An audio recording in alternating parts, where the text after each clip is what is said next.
localização de forma. Eu respeito o espaço da ouvidoria geral, defendo o espaço restrito, a fala, a possibilidade de tomar posições. Eu defendo a possibilidade de a gente contra-argumentar, às vezes com equívocos, com eventuais exageros, mas talvez também com a proporcionalidade das afirmações que são feitas. Só permite, por favor.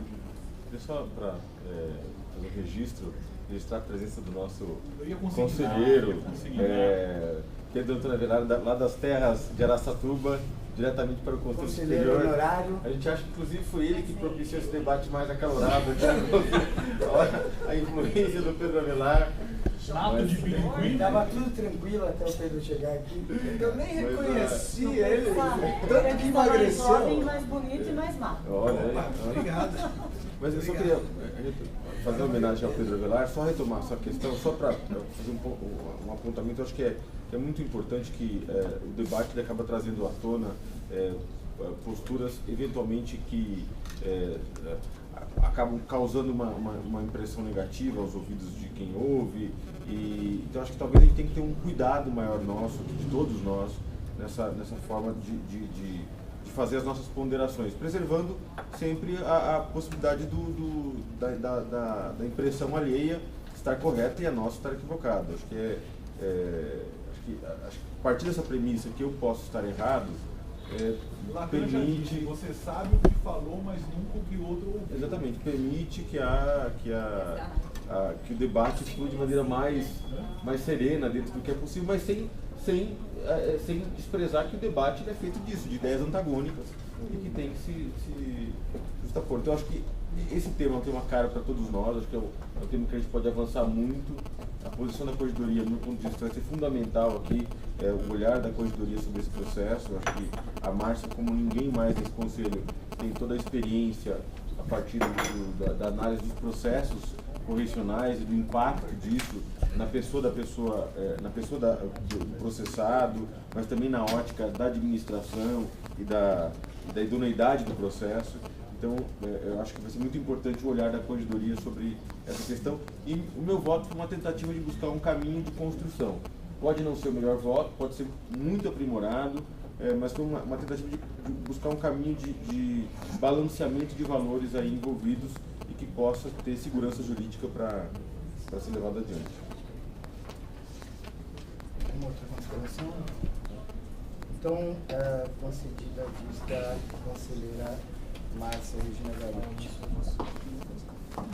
O conselheiro Luciano pediu a inclusão na pauta do processo que foi apreciado na semana passada, não tem mas que foi o que resultou na edição da deliberação 287 de 2013. Não está na pauta.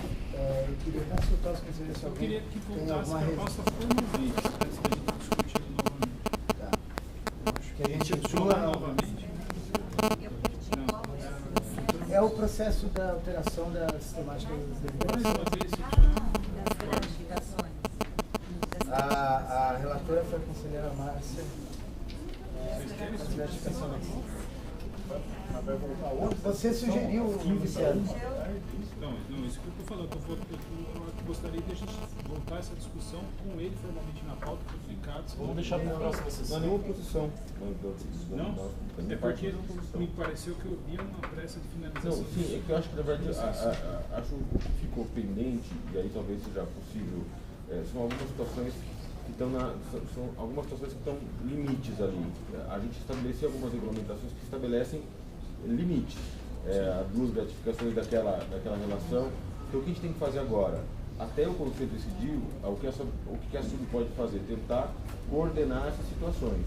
Como a gente está no mês que é um mês atípico, isso não se torna tão premente quanto se fosse no mês de janeiro, por exemplo, né? Acho que é mais possível essa construção. Mas isso teria que ser aprovado em dezembro, né? Sim, exatamente. Em Para janeiro poder, já tem exatamente, Até porque os Tem colegas mais já estão duas construindo pauta de triagem para exatamente, janeiro. isso é importante.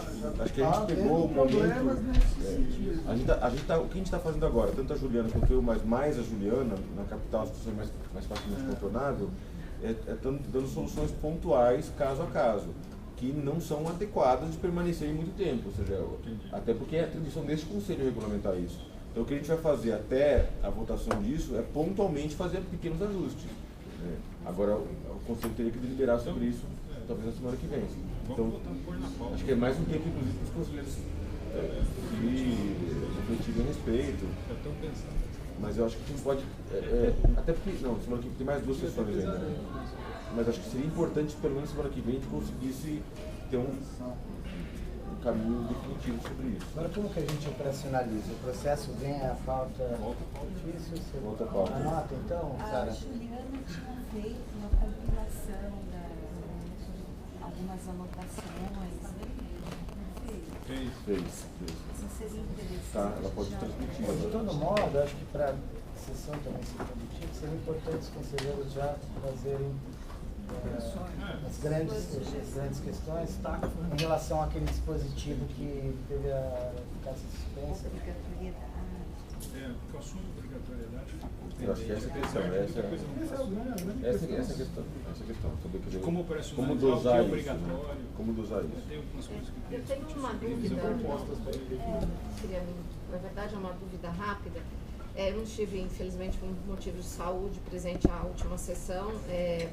Disse, inclusive, para alguns colegas que não gostei e continuo não gostando. Eu acho que era um assunto muito importante para a gente ser votado, apresentado na quinta e votado na sexta.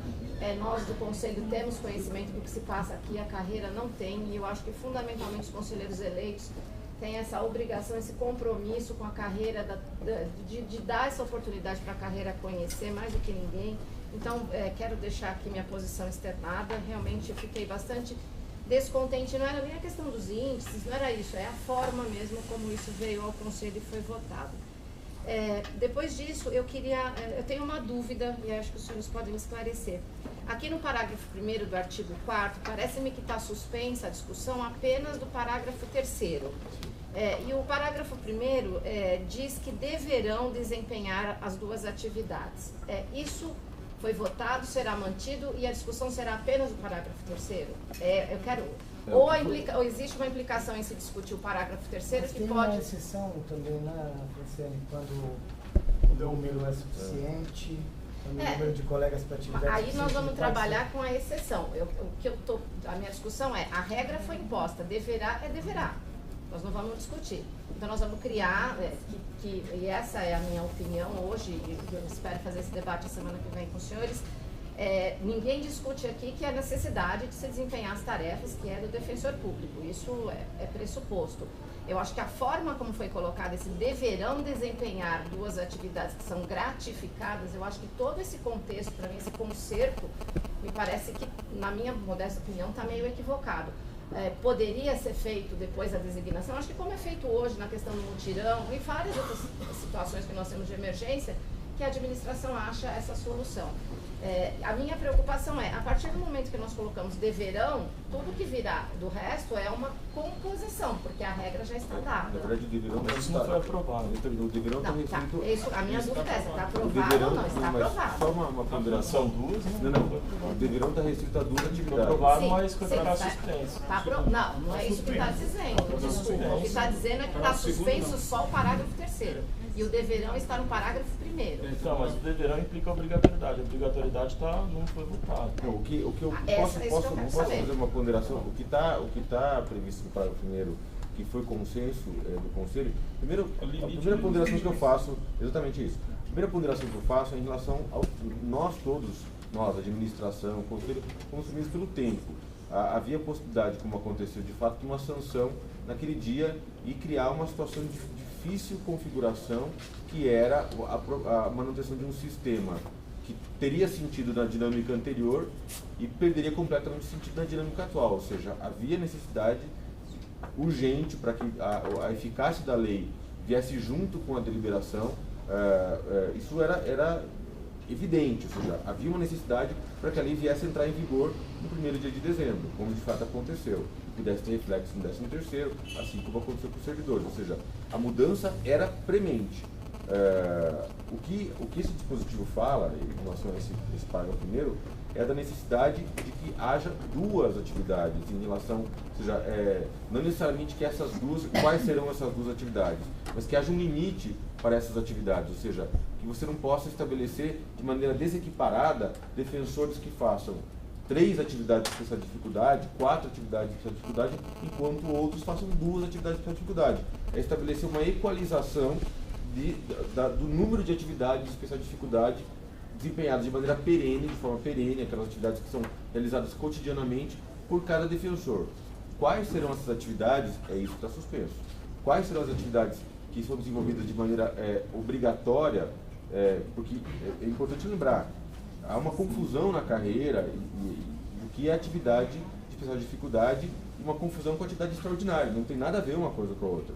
A atividade de especial dificuldade que tem gratificação, a ouvidoria levantou a questão da triagem semana passada, que é uma atividade ordinária do defensor, mas ela é desempenhada em condições de especial dificuldade, pela própria lei, pela dicção legal, e o Conselho entendeu como necessário classificá-lo dessa maneira. Então, o que o parágrafo diz é que há um limite para essas atividades, que seriam 2. Como esse limite vai ser distribuído, aí é o parágrafo 3º, que é justamente o dispositivo que está em suspenso, que a gente vai discutir. Ou seja, como é que vai ser? Todos do civil vão fazer triagem, todos do criminal vão fazer visita aos presos, revisão criminal, todos do criminal vão fazer. Essa equalização é que tem que ser feita pelo Conselho. Quem vai ser, quem terá que fazer o quê? Agora, é óbvio que algumas questões são necessárias de serem desempenhadas. O serviço público tem que ser desempenhado. Então, concordo. Só mais um esclarecimento. Desculpa, Davi, eu discordo de você em relação à premência. Eu estava em férias em setembro, quando essa questão começou a ser discutida e foi passada aos conselheiros por e-mail. A premência não foi pronta da lei. Mas todos nós já esperávamos isso. Eu, particularmente, cobrei aqui nesse conselho a vinda dessa discussão há um tempo atrás e a impressão que me dá é que veio na quinta para ser votado na sexta e eu, assim, vou de novo aqui falar para todos os conselheiros, como já disse, lamento e espero que essa questão não se repita nesse conselho, uma questão tão importante como essa que discute a atribuição, que é a atribuição que estamos indiretamente discutindo, venha a ser discutida da quinta para sexta-feira. Lamento todos que estavam aqui. Eu quero deixar aqui não lamento. Eu não vou, esses senhores são absolutamente independentes, votam do jeito que querem, mas eu realmente... E continuo assim, não entendendo esse raciocínio, compartilho da necessidade de se fazer, mas eu acho que a maneira como está estruturada aqui, eu acho que a gente poderia rediscutir. Então, se o Rafael Vernaschi está dizendo que parece que isso pode ser rediscutido, eu acho que seria bom a gente fazer isso. Então, já na semana, incluir em pauta, né, regularmente, já poderia ter sido incluído essa semana, já que foi discutido a semana passada. A gente fazer isso com um pouco mais de tranquilidade. Né? Já foi determinada a inclusão em pauta, está registrada, do ponto de vista ideal, acho que todos aqui concordam que o tempo de discussão é o ideal, agora nem sempre isso está também no nosso domínio e as situações se colocam às vezes de uma forma imprevisível. Só queria tranquilizá-la, conselheira, com relação à postura da segunda e terceira sub, enquanto a gente estiver discutindo isso e até mesmo regulamentando o que serão as atividades de especial dificuldade, que não haverá nenhuma guinada, porque a gente tem todo o campo, espaço e tempo para construir tranquilamente esses critérios, para inclusive receber subsídios da carreira, para que a gente consiga dar vazão à demanda e aí faça as atividades que são absolutamente necessárias, mas também que consiga tentar compor, quando possível, o interesse dos membros da carreira. E quando não for possível também, vai se sobressair o interesse do serviço público. Mas acho que a gente não precisa se desesperar. Acho que os atos, a gente fez diversas reuniões essa semana pensando nas situações específicas para a operacionalização, na segunda e terceira sub estão focadas nisso.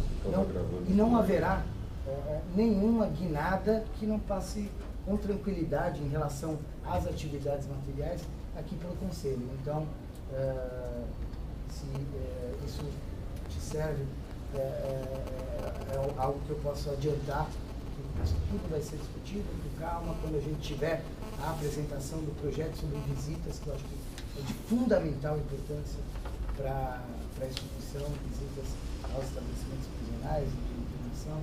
Isso também vai ser debatido, e como isso dialoga com o serviço da triagem.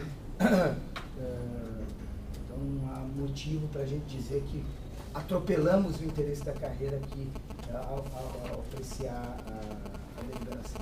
Renato, eu queria só deixar claro, já que você se dirigiu a mim, eu acho que é uma questão de premissa. Isso é dos conselheiros, isso é muito particular a mim. Eu tenho certeza que é muito caro aos outros. É a questão de garantir o debate. Eu estou dizendo que houve má vontade, não estou fazendo um pré-julgamento. Eu acho que enquanto valor, esse conselho deve guardar sim a necessidade de debater com a carreira. É só isso. Quero deixar bem claro isso. Rapidamente, até para corrigir, a gente foi percebido que no que foi aprovado semana passada não regulamentou a central de flagrantes.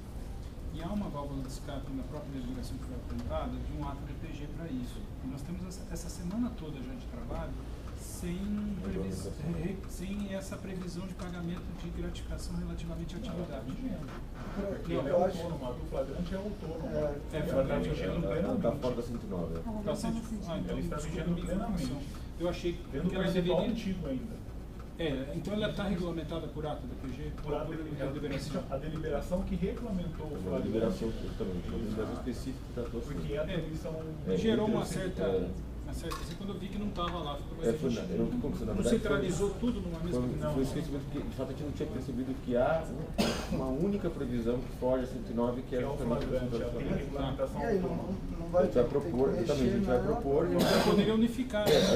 A gente vai trazer essa discussão também. Na verdade, acho que não veio porque se estuda a sua regulamentação.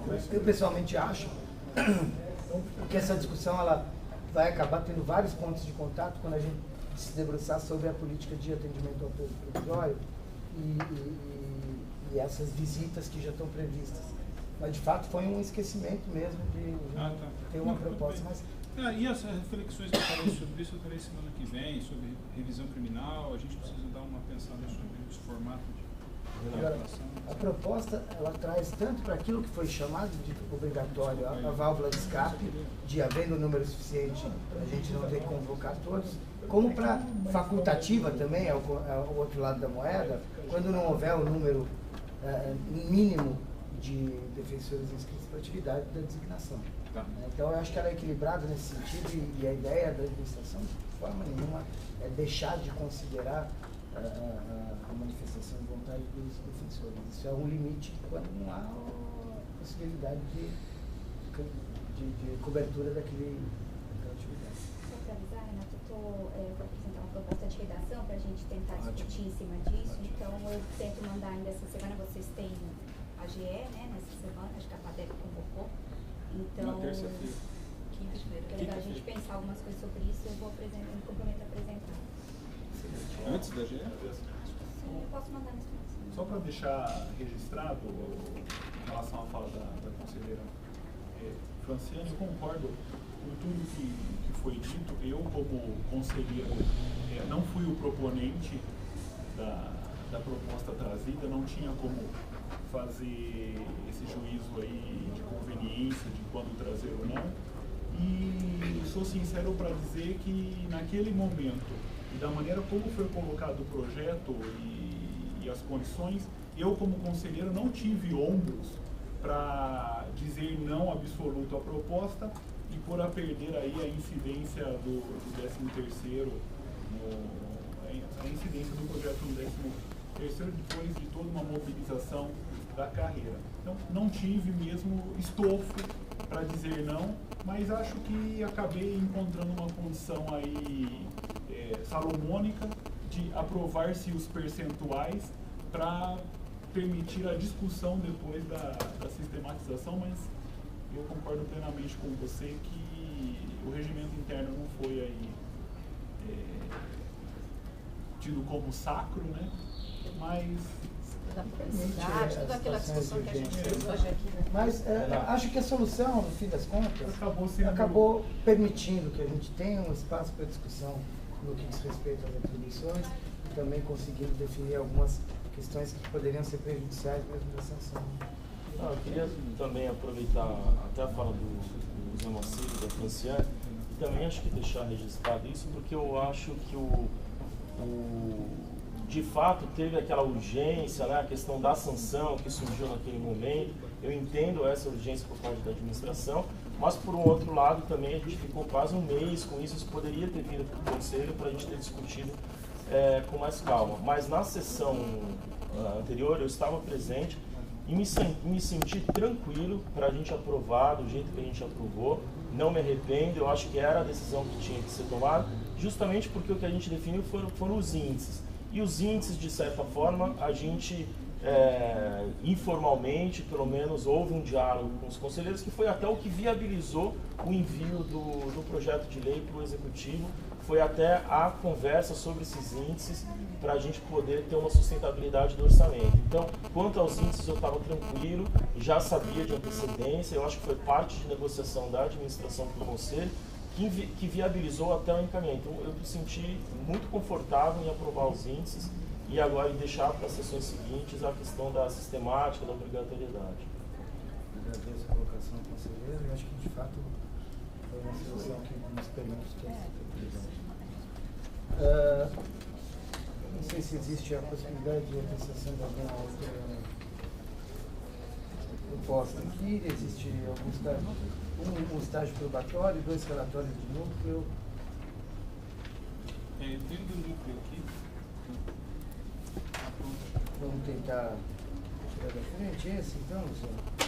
então, É o 242? que eu vou mandar para todos.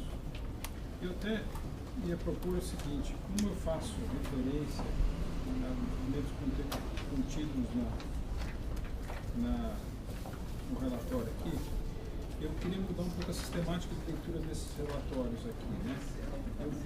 Queria mandar para vocês darem uma lida no relatório. Eu considero ele lido.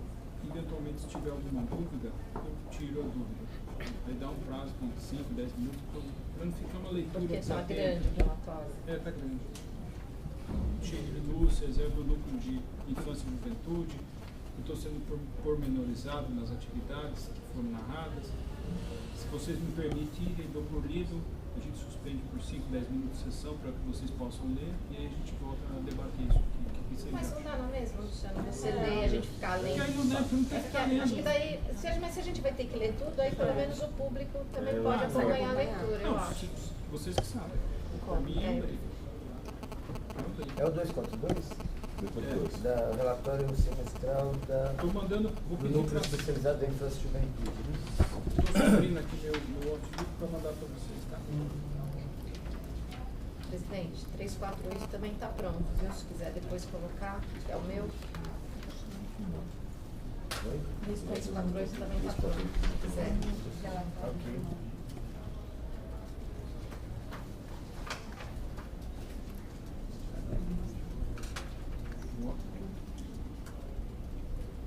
Sara, vou mandar para vocês.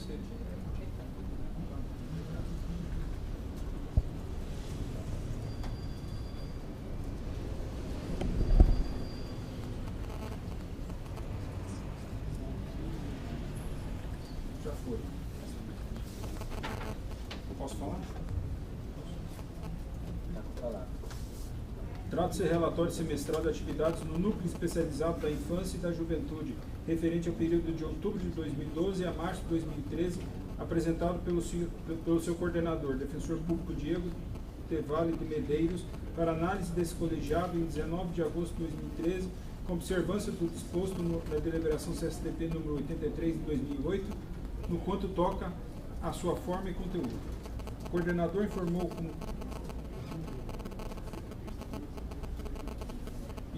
como coordenador auxiliar no período a defensora pública Leila Rocha Esponto, indicou como membros atuantes no período os defensores públicos Aloysio Yunis Munti Ruggieri Rê, Mara Renata da Mota Ferreira, José Henrique Golim, e como colaboradores no mesmo período os defensores públicos Diego Vale de Medeiros, Tiago Santos de Souza, Cássia Zambietini Michelão, Denise Melo Salazar, Rafael Soares da Silva Vieira, Rafael de Souza Miranda, Leila Rocha Esponto, Jonas Zoli Segura,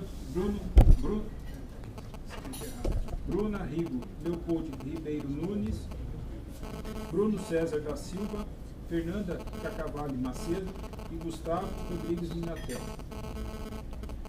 Em seguida, o coordenador expõe as atividades envolvidas pelo Núcleo Especializado da Infância e da Juventude no período, dividindo-as nos itens previstos na deliberação CSTP número 83 de 2008, a saber: item 1. Compilação e remessa de informações técnico-jurídicas sem caráter vinculativo aos defensores públicos. Procedimentos administrativos apreciados com respectivo parecer durante o período de outubro de 2012 a março de 2013, que estão disponibilizados no site da Defensoria Pública do Estado de São Paulo.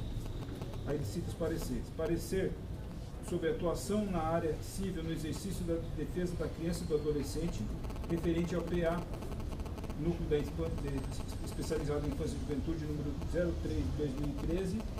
Parecer sobre a PEC 33, que dispõe sobre a redução da maioridade penal, referente ao PA número 63/2012. Parecer sobre a atuação dos serviços de acolhimento institucional do Estado de São Paulo, referente ao PA número 65/2012. Parecer sobre atribuições do Defensor Público da Infância e da Juventude, referente ao PA número 3 de 2013, parecer sobre questionário de diagnóstico da realidade dos Conselhos Tutelares de São Paulo, referente ao PA número 64 de 2013, parecer sobre análise dos relatórios da Fundação Casa, referente ao PA número 81 de 2011, parecer conclusões do grupo de trabalho do Encontro Nacional sobre Trabalho Infantil, referente ao PA número 56 de 2012, parecer sobre o procedimento administrativo do Ministério Público do Estado de São Paulo sobre o acompanhamento da implantação do Programa de Acolhimento Familiar na capital, referente ao PA número 49/2012, parecer complementar sobre o trabalho desportivo infantil, PA número 56 de 2012, parecer sobre Estratégia Nacional de Enfrentamento da Violência Sexual contra as Crianças e Adolescentes, referente ao PA número 72 de 2012. Ainda nesse item, o coordenador informou que os links do subportal do Núcleo Especializado da Infância e da Juventude relativos às peças processuais, legislações e jurisprudências são atualizados e revistos semanalmente. Item 2. Medidas judiciais e extrajudiciais propostas para a tutela de interesses individuais, coletivos e difusos.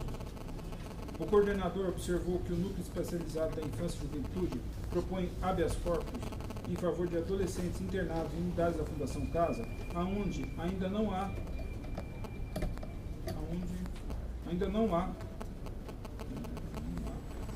atuação da Defensoria Pública, o que vem diminuindo paulatinamente com a lotação de cargos de defensores públicos na área da infância e juventude.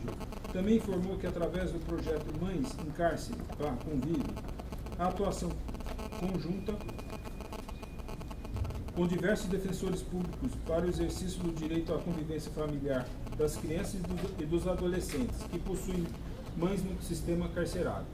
Observou que foram instruídos 124 procedimentos no ano de 2012 e 257 no ano de 2013. Item 3.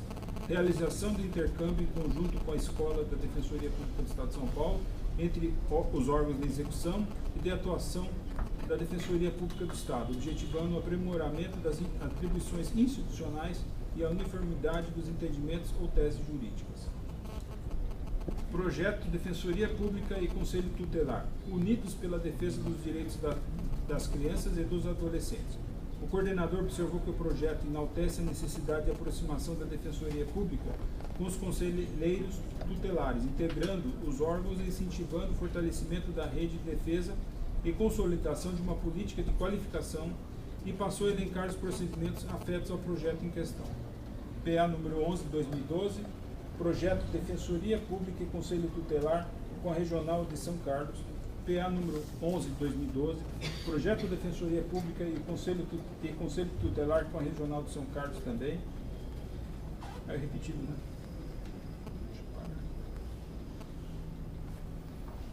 PA número 15 de 2013, projeto de Defensoria Pública e Conselho Tutelar com a Regional de Osasco. PA número 13 de 2013, projeto de Defensoria Pública e Conselho Tutelar com a Regional Piracicaba.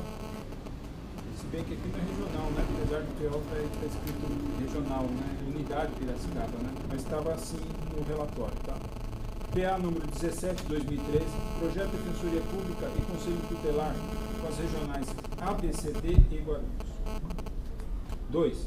Projeto Novos Caminhos para a Gestão dos Serviços de Acolhimento Institucional das Crianças e Adolescentes. O coordenador informou que o projeto em questão tem como eixo central a reflexão sobre mudanças ocorridas na história recente do acolhimento no Brasil, após a vigência da Lei número 12.010 de 2009 e a Resolução Conjunta CNAS/Conanda número 1 de 2009. A iniciativa busca oferecer aos profissionais que atuam e gerenciam serviços de acolhimento para crianças e adolescentes novas perspectivas para o desenvolvimento das ações, de modo a garantir efetivo cumprimento dos direitos infanto-juvenis em sintonia com as mudanças legais e normativas. Esclareceu que a formação ressalta a importância da atuação em rede do diálogo continuado para a modificação dos paradigmas culturais estabelecidos no trato da temática e passou a elencar os procedimentos afetos ao projeto em questão. PA número 25 de 2013, projeto Novos Rumos para o Acolhimento Institucional em parceria com as regionais ABCD e Guarulhos. PA número 2012 de 2012, projeto Novos Rumos para o Acolhimento Institucional em parceria com a Unidade Franca. PA número 2010 de 2013, projeto Novos Rumos para o Acolhimento Institucional em parceria com a Unidade Piracicaba. EPA número 7 de 2013, projetos Novos Rumos para o Acolhimento Institucional em parceria com a Unidade Campinas. 3. Projeto Defendendo a Socioeducação. O coordenador informou que após a publicação da Lei 12.594 de 2012, instituiu o Sistema Nacional de Atendimento Socioeducativo, SINASE. É necessária a aproximação das equipes técnicas da rede socioeducativa com a instauração de política de qualificação integrada e indicou o PA número 57 de 2012, projeto Defendendo a Socioeducação em parceria com a Unidade Campinas. Deixa eu repetir. Item 4. Projeto Rearticulando a Rede. O coordenador informou que o projeto em questão visa melhorar o atendimento das questões da infância e da juventude nos municípios que possuem defensoria pública, através da articulação e qualificação dos profissionais inseridos nos órgãos locais e integrantes do Sistema de Garantia de Direitos da Criança e do Adolescente. Explicou que o curso é composto por 5 momentos de formação, em que em cada encontro é discutido um tema pertinente aos direitos infanto-juvenis, ressaltando a necessidade da interlocução da rede para o enfrentamento das questões, citando a promoção, proteção e defesa do direito à convivência familiar e comunitária, o adolescente em conflito com a lei e as medidas socioeducativas e o enfrentamento da violência sexual infanto-juvenil, indicou o PA número 23 de 2012, projeto Rearticulando a Rede em parceria com a Defensoria com a Unidade Piracicaba. 5. Evento de formação. Curso de qualificação, primeiro semestre. SINASE e a defesa dos adolescentes acusados de ato infracional. O coordenador citou 2 PAs afetos ao tema. O PA número 38 de 2012, avanços e desafios da defesa pública de adolescentes acusados da prática de atos infracionais, sob sua relatoria, e o PA número 5 de 2013, curso de formação dos defensores públicos aprovados no 5º concurso de ingresso na carreira de defensor público do Estado de São Paulo, também sob sua relatoria. 6. Publicação especial da revista do Núcleo Especializado da Infância e da Juventude. O coordenador citou o PA afeta ao tema. O PA número 41 de 2012, publicação sobre a temática Infância e Juventude de 2012, sob relatoria dos defensores públicos José Henrique Golim Matos e Matheus Oliveira Moro. 7. Projeto Nucleano. O coordenador citou o PA número 39 de 2011, projeto de visita às unidades regionais de Defensoria Pública sob relatoria da Defensora Pública Ariane Carolino, vou confirmar o nome, Carolino de Pádua, objetivando o fortalecimento de sua atuação junto aos defensores públicos da referida área e os assistentes sociais, psicólogos alocados nas diferentes unidades regionais no tocante ao suporte, assessoria e auxílio para o exercício de sua função, e observando que as unidades Piracicaba, Mogi das Cruzes, Avaré, Franca, Santos, São Vicente e Jundiaí. 8. Publicação. Defesa integral dos direitos da criança e do adolescente, volumes 1 e 2.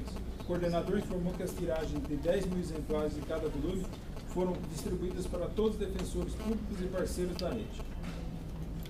4. Item 4. Realização e estímulo de intercâmbio com entidades públicas e privadas. Curso de Defesa Popular da Criança e do Adolescente. O coordenador citou o PA número 69 de 2012, curso de Defesa Popular sob relatoria do coordenador, objetivando o fortalecimento da rede de defesa da criança e do adolescente. 2. Reuniões bimestrais com a presidente da Fundação Casa. O coordenador citou o PA número 75 de 2011, sob relatoria da coordenadora auxiliar, Defensora Pública Leila Rocha Esponto, objetivando maior aproximação com o gestor público responsável na execução das medidas socioeducativas para garantir os direitos dos adolescentes que estão cumprindo medidas de privação de liberdade. 3. Palestras e projetos de formação. O coordenador informou que com os adventos das leis número 12.696 de 2012,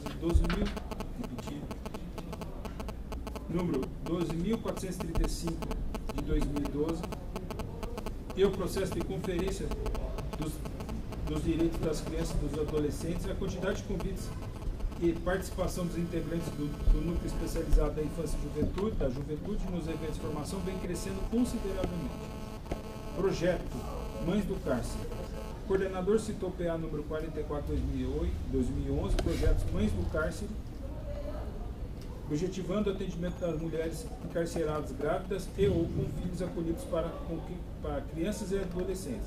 Informou que o projeto Presença é fruto de reflexões da pastoral carcerária junto ao núcleo especializado da infância e da juventude, na perspectiva de se traçar estratégias concretas que assegurem a estas mulheres e aos seus filhos a efetivação dos direitos a que fazem jus, privilegiando a convivência familiar com um eixo estruturante para a construção da cidadania, buscando as proteções do direito materno de amamentar, do direito da criança à amamentação em situações de privação de liberdade da mãe, da possibilidade do convívio da mãe encarcerada com o filho acolhido em serviço de acolhimento para crianças e adolescentes, visando preservar ou restabelecer o vínculo familiar, dos direitos à ampla defesa do contraditório das mães réis em processo de destituição do poder familiar, e suscitar o debate político e o desenvolvimento de ações na esfera pública que assegurem o cumprimento das leis no tocante à adequação das condições das penitenciárias femininas para acomodação e recepção de crianças. 5.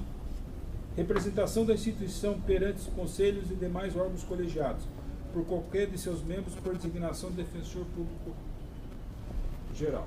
O coordenador informou participação no Conselho Estadual dos Direitos das Crianças e dos Adolescentes de São Paulo, CONDECA, onde foram defendidos os seguintes pontos: elaboração e apresentação de proposta orçamentária para o ano 2013, com ênfase em projetos de defesa da criança e adolescente, articulação com os demais membros para alteração do regimento interno do CONDECA, articulação para a mobilização dos municípios do Estado para a realização das conferências municipais da criança e adolescente, conforme deliberação do Conselho Nacional dos Direitos das Crianças e Adolescentes, participação no encontro de conselhos de direito do CONDECA, com palestra ministrada pela Defensoria Pública sobre o SINASA, participação do grupo de trabalho para a elaboração do Plano Decenal Estadual, conforme previsto na Lei 12.594/2012. Item 6. Assessoria aos órgãos de execução e de atuação da Defensoria Pública do Estado. O coordenador informou que todos os procedimentos instaurados que se seguem têm origem de pedidos dos órgãos da administração superior. 1. Pareceres solicitados pela administração. O coordenador citou 4 procedimentos.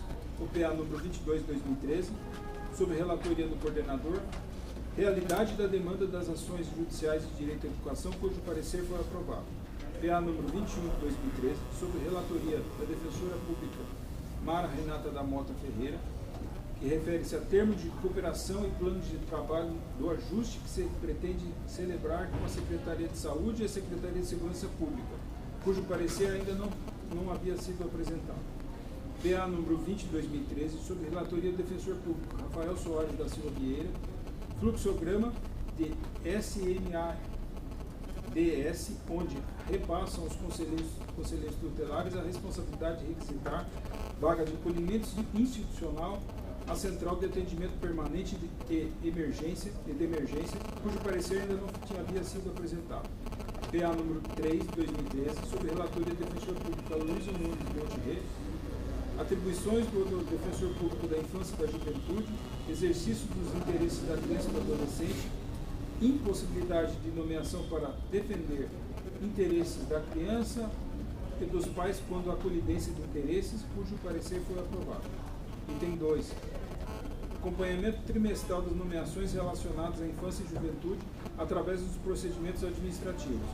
O coordenador citou PA número 29/2011, monitoramento trimestral das nomeações para infância e juventude sob relatoria do coordenador. Observou que se trata de procedimento permanente de acompanhamento das nomeações do convênio entre a Defensoria Pública do Estado e a OAB nas áreas civil e infracional, monitorando-se a deliberação CSDP número 144. Consultas. O coordenador informou que foram registradas 150 consultas ao núcleo especializado em infância e da juventude, oriundas das atuações dos novos defensores públicos, remetendo constantemente informações jurídicas e políticas. Item 7. Acionamento de cortes internacionais. O coordenador informou que não houve nenhum acionamento no período. Item 8. Contribuições para a definição das ações voltadas à implementação do Plano Anual de Atuação da Defensoria Pública. Item 1. Execução do Plano de Atuação da Defensoria Pública. Área da Infância e da Juventude. O coordenador informou que o PA número 37/2011, sob relatoria do coordenador, refere-se às atuações da Defensoria Pública na área da infância e da juventude, a partir de 8 propostas relacionadas à citada temática, aprovadas na 3ª Conferência Estadual da Defensoria Pública. O coordenador elencou as metas e informou as ações tomadas. Meta: atuar para garantir o exercício pleno de direito de defesa das mães encarceradas que são réis em processo de destituição do poder familiar, destacando-se comissão com membros do núcleo de situação carcerária e do núcleo de infância e juventude para articular tal atuação e também garantindo o direito à convivência familiar de crianças e adolescentes em acolhimento institucional com familiares privados de liberdade.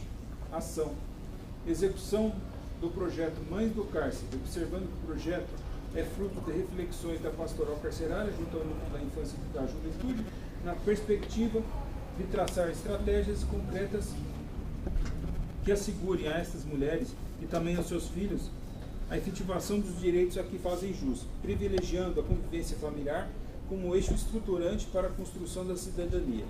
Informou que a Coordenadoria da Infância e da Juventude do Tribunal de Justiça do Estado de São Paulo e os núcleos especializados em situação carcerária e da promoção e defesa dos direitos da mulher são parceiros no projeto e, através das articulações desses órgãos, busca-se proteger o direito materno de amamentar e do direito à criança à amamentação em situações de privação de liberdade da mãe, possibilitar o convívio da mãe encarcerada com filho acolhido em serviço de acolhimento para crianças e adolescentes, visando preservar ou restabelecer o vínculo familiar, concretizar o direito à ampla defesa e ao contraditório das mães que são réis em processo de destituição do poder familiar e suscitar o debate político e o desenvolvimento das ações na esfera pública que assegure o cumprimento das leis no tocante à adequação das condições das penitenciárias femininas para acomodação e recepção de crianças. Meta: zelar pela observância do Estatuto da Criança e do Adolescente, do Plano Nacional de Convivência Familiar e Comunitária e do SINASE, Sistema Nacional das Medidas Socioeducativas, garantindo a convivência familiar e comunitária entre adolescentes privados ou privadas de liberdade e respectivos familiares que residam em local diverso da unidade de internação / semi-liberdade. Ação.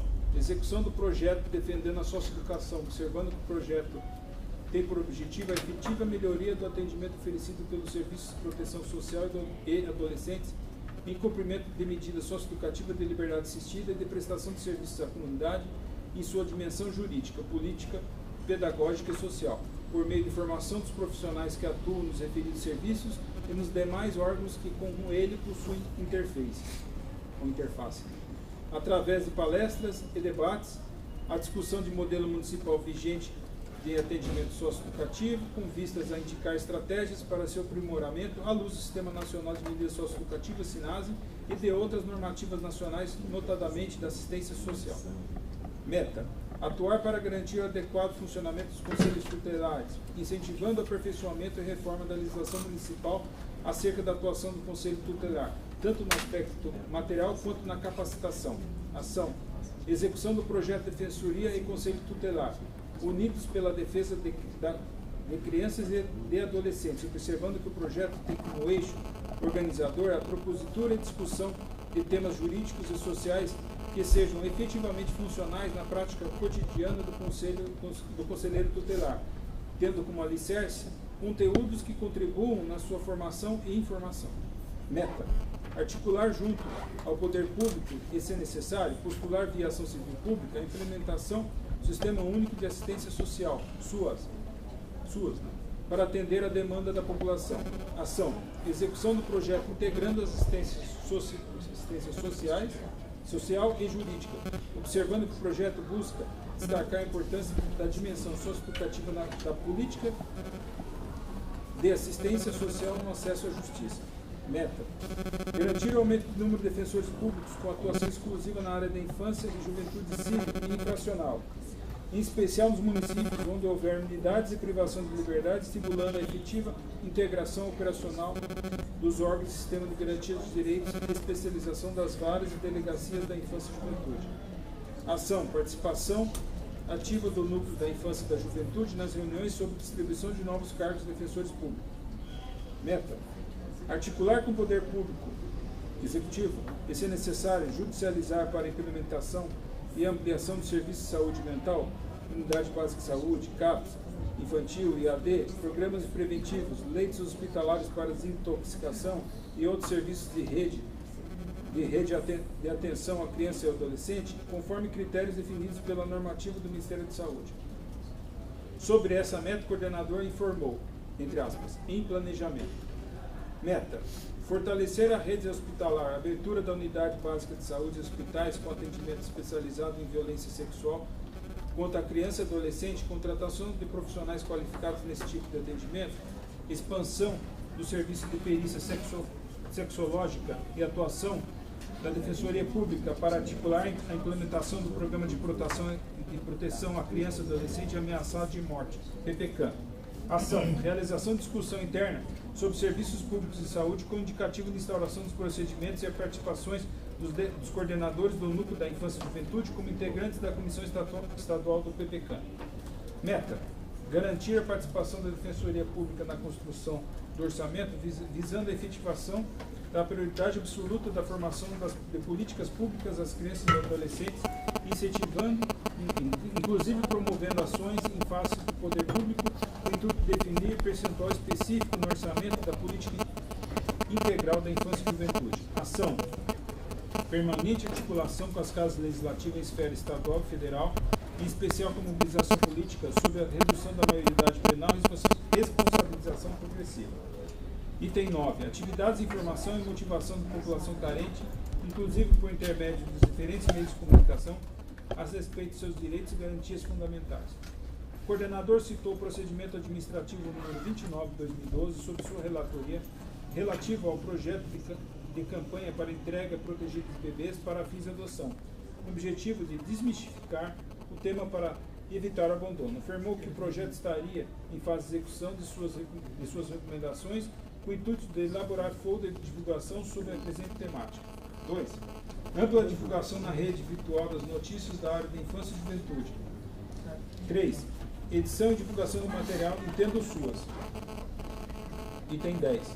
Articulação com núcleos especializados a fins de defensorias públicas de outros estados e da Defensoria e da União, estabelecidas para definição de estratégias comuns em assuntos de âmbito nacional para intercâmbio de experiências. O coordenador citou 2 procedimentos, o PA número 19 de 2013, sobre relatoria do coordenador, 4º Congresso Nacional dos Defensores Públicos da Infância e Juventude, que seria realizado de 10 a 12 de outubro do corrente ano, e o PA número 18 de 2013, sobre relatoria do coordenador, 8º Fórum Nacional dos Coordenadores da Infância e Juventude, que seria realizado nos dias 27 e 28 de junho do corrente ano. Item 11. Contribuição no planejamento, elaboração e proposição de políticas públicas visando erradicar a pobreza e a marginalização e reduzir as desigualdades sociais no âmbito de sua área de especialidade. O coordenador citou 2 procedimentos, o PA número 60 de 2011, sobre relatoria da coordenadora auxiliar, defensora pública Leila Rocha Esponto, levantamento nacional do atendimento socioeducativo aos adolescentes em conflito com a lei, que pretende estudar o atual panorama de política nacional de atendimento socioeducativo e destacar intervenções políticas para execução e respeito aos direitos fundamentais dos adolescentes acusados de atos infracionais. PA número 68 de 2011, sob relatoria do coordenador, Censo SUAS 2010, observando que, através do estudo dos dados oficiais do Sistema Único da Assistência Social, possibilitará melhor compreensão dos indicativos de intervenções nas políticas públicas destinadas aos usuários dos serviços e benefícios da respectiva política. Item 12. Apresentação e acompanhamento de propostas de elaboração, revisão e atualização legislativa afetas à sua área de especialidade. O coordenador citou 2 procedimentos. O PA número 24 de 2013, sobre relatoria do defensor público Bruno César da Silva, provimento número 32 da Corregedoria Nacional de Justiça, que dispõe sobre as audiências concentradas nas varas da infância e juventude, que estaria aguardando o parecer do citado relator. PA número 63 de 2012, sobre relatoria da defensora pública Bruna Rigo LR Nunes, PEC número 33, que trata da redução da maioridade penal, cujo parecer foi aprovado pelo plenário do Núcleo da Infância e da Juventude quanto ao projeto de emenda constitucional. Item 13. Outras ações desenvolvidas. O coordenador informou que a coordenadora auxiliar, defensora pública Leila Rocha Esponto, representava a Defensoria Pública do Estado de São Paulo na direção nacional da Associação Brasileira de Magistrados, Promotores de Justiça e Defensores da Infância e Juventude, ABNP, e que o próprio coordenador assumir a titularidade da ABNP no Conselho Nacional dos Direitos da Criança e do Adolescente, CONANDA, na gestão 2010 a 2012. Item 14. Expedientes autuados com despacho de indeferimento de atuação do núcleo. O coordenador relata que não houve indeferimento nenhum dos expedientes autuados na núcleo da Infância e da Juventude. Por fim, o coordenador apresenta anexos.